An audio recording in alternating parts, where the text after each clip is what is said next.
Hello, everybody. Welcome back to another 2028 election video. This time, we're going to be doing a tier list video of some of the best and worst and middle of the road Democratic 2028 candidates.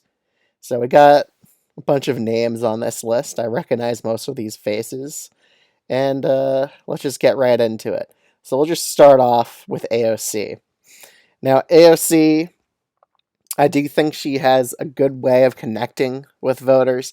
However, the one thing that's going to hold her down is she has said a lot of bad quotes in the past, like defunding the police, uh, pretty much eliminate ICE. I think saying those types of quotes, that's definitely going to drag her down in her general election. So I would say she would probably lose. I don't think she would definitely lose, but I think it's likely she does lose. Like I would say, like probably lose is like a 70% chance of losing. Well, probably would win would be a 70% chance of winning. Definitely would win would be like a 90% chance of winning or losing. So that's how I'd phrase it. And pure coin flip, that's 50-50 chance. Amy Klobuchar, again, with Klobuchar, I just don't think she's that engaging as a Democratic candidate. I really just don't think so. I think she's kind of boring, and you need someone that's can connect with these voters, could actually talk to them. And I feel like she just isn't a good presidential candidate for that reason. So I would say she would probably lose. Andy Beshear, the Democratic governor of Kentucky, I think he's a pretty decent candidate for the general election.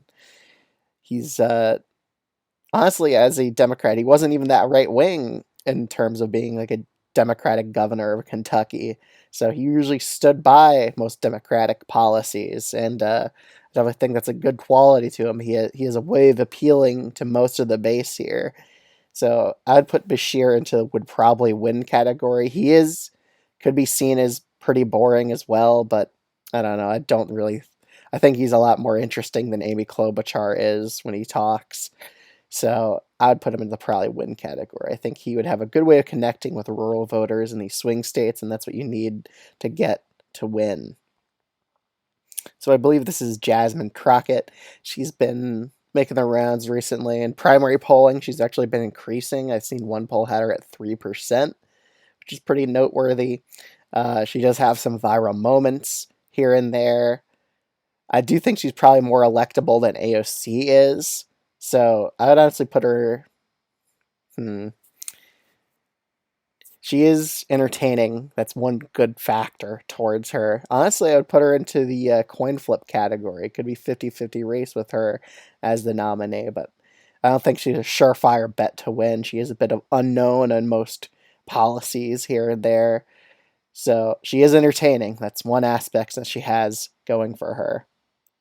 Now, I believe this is one of the Nevada senators right here. I think it's Catherine Cortez Masto. I think she'd probably lose. She just is kind of boring, honestly. Same with Klobuchar. So I just don't think she has that wow factor to really appeal to most voters and be engaging and entertaining. I think she would lose. She's kind of bland. Chris Murphy, again, he is kind of bland, but a lot of his policies do align with the majority of Americans. He is trying to portray himself as a more populist type of candidate, which is good for him. So I'd put him into the pure coin flip category. So 50-50 chance he could be whoever the Republican nominee is. Cory Booker. And again, he's really boring. I just don't think he would be a good presidential candidate, so I think he would probably lose. Josh Shapiro, I think he would probably win. It's not a slam dunk for him to win. Again, he is very moderate, so that could hurt him with a lot of not loyal Democrats, left-wing Democrats who want to see the party become more progressive. I think he would probably win, just based off his electoral performances in the past, but there is an air of caution there that he could very well lose if he pisses off a lot of left-wing Democrats. That could cause him to lose the general election. So I would put him in the probably win category, but he would not definitely win. I think there's a chance he could lose here. Dean Phillips, it's a pure coin flip. He is kind of bland, but he did go after Biden in the Democratic primary, which was pretty courageous of him. So I'd put him into the pure coin flip category. Gavin Newsom, he would definitely lose. I don't think he has a real shot at all. And his new podcast, in terms of like when he's debating someone right wing, usually crumbles in front of their attacks. He's really not debating them good enough. And again, he just has this perception of an elitist, him being from California. I think that's definitely going to hurt him in the 2028 election. I just think he's going to lose all the Rust Belt states, and I think he would definitely lose the election. Gina Raimundo, very boring candidate. She hasn't done much, honestly. I would put her into the probably lose category. Gretchen Whitmer, honestly, I think she has a very, very good chance at winning the general election. I would put her a tier above Andy Bashir and Josh Shapiro. I think she would definitely win. I think she's a very good Democratic candidate, comes from Michigan, has most of the base united behind her. I think she would do well in the Rust Belt, and that's what you need to do. You need to win Wisconsin, Michigan, and Pennsylvania. I think she would win all three of them. I think this is Democratic Governor Jared Polis up next. Again, he's kind of bland. I don't know. I really don't think he would win. I think he would lose. He's kind of boring too. J.B. Pritzker, I think it's a pure coin flip for him. I've read up a lot of his policies online, and they are pretty decently progressive. You got a $15 minimum wage in Illinois. He legalized marijuana. I think those are all pretty good policies for the general election. So I put him into the pure coin flip category. He is a billionaire. That could hurt him with some parts of the Democratic Party, which is a negative thing for him. Joe Manchin, I would say he would probably lose. Again, he's very, very centrist. He's right wing on a lot of issues here. He's just not a good fit for the Democratic Party. I think he would probably lose. So 70% chance he loses. Same with John Fetterman. Again, Fetterman is angering a lot of aspects of the Democratic Party, similar to how Joe Manchin did. So I would put him into the probably lose category. Honestly, going back to Joe Manchin, I think he would definitely lose, just thinking about it. Like, I don't think he's going to get black voters to turn out. I think the turnout in the urban areas is just going to fall off a cliff with Joe Manchin as the nominee. I'd put him into the definitely lose category. He just doesn't appeal to the Democratic base at all. While Fetterman, at least he supports some left-wing policies while being centrist or right-wing on other certain policies here. John Ossoff, I think he'd be a pretty good candidate for the Democrats to run. He would lock in Georgia for the Democrats. He is a younger candidate, so I think he's honestly a pretty good candidate. He's also a good debater, too.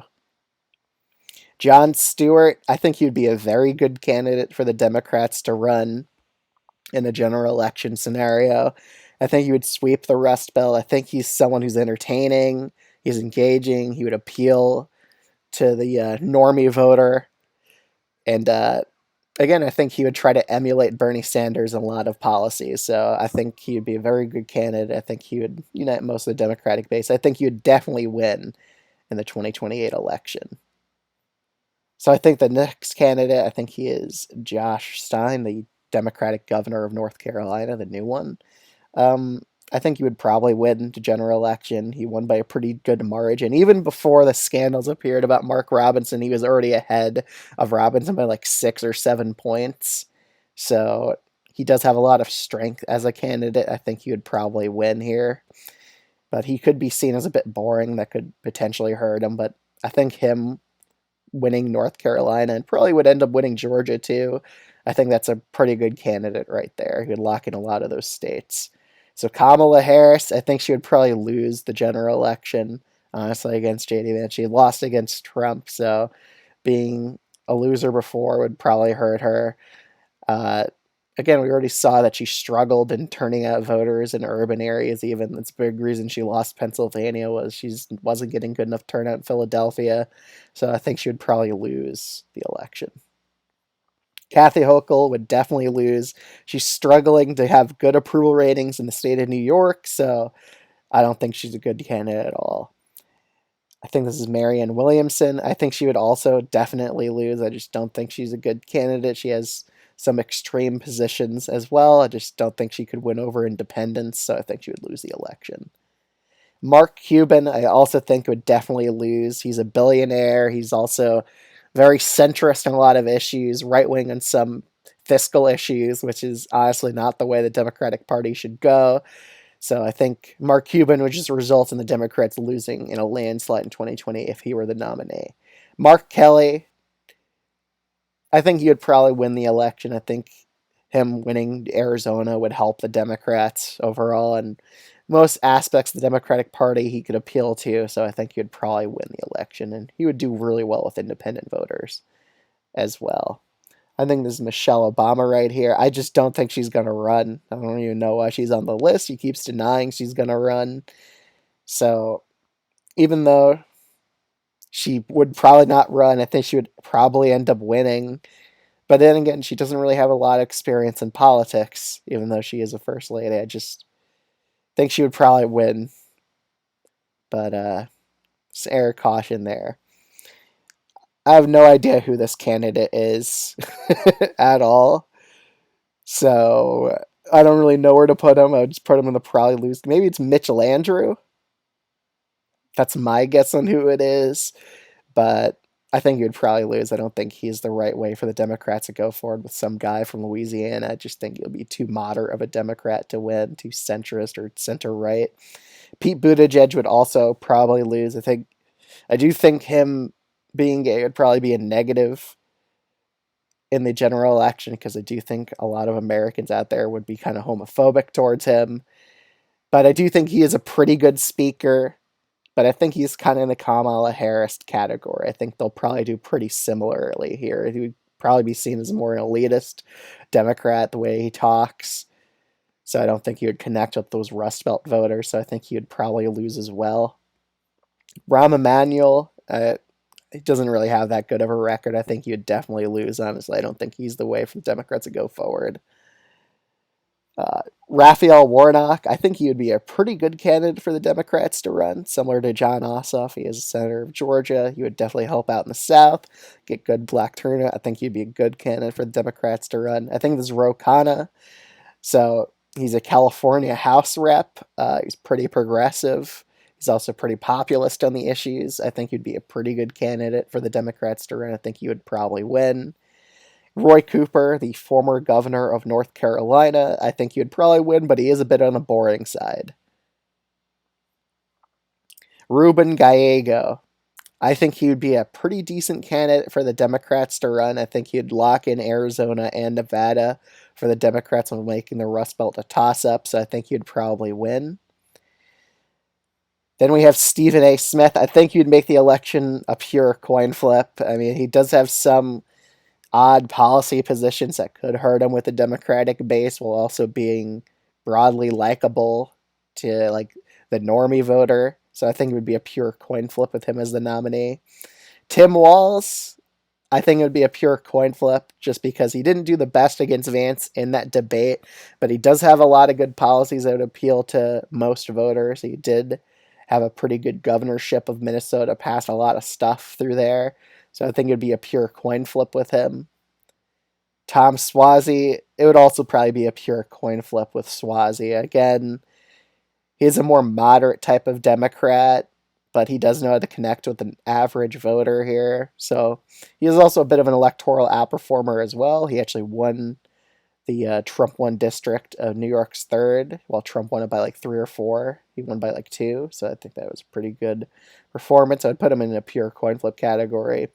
I'd also put Wes Moore in the pure coin flip category. I don't think he's a lock to win the general election, but I do think I think he is doing a good job as governor of Maryland. He does have high approval ratings, but he is just from a safe blue state. He really doesn't lock in a swing state here. He also could be a bit more on the boring side.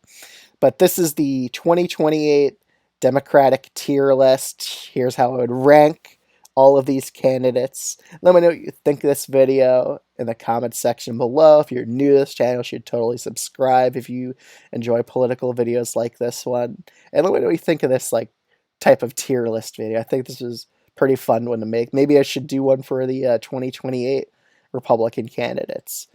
But other than that, thanks so much for watching. I'll see you all in the next one. Bye.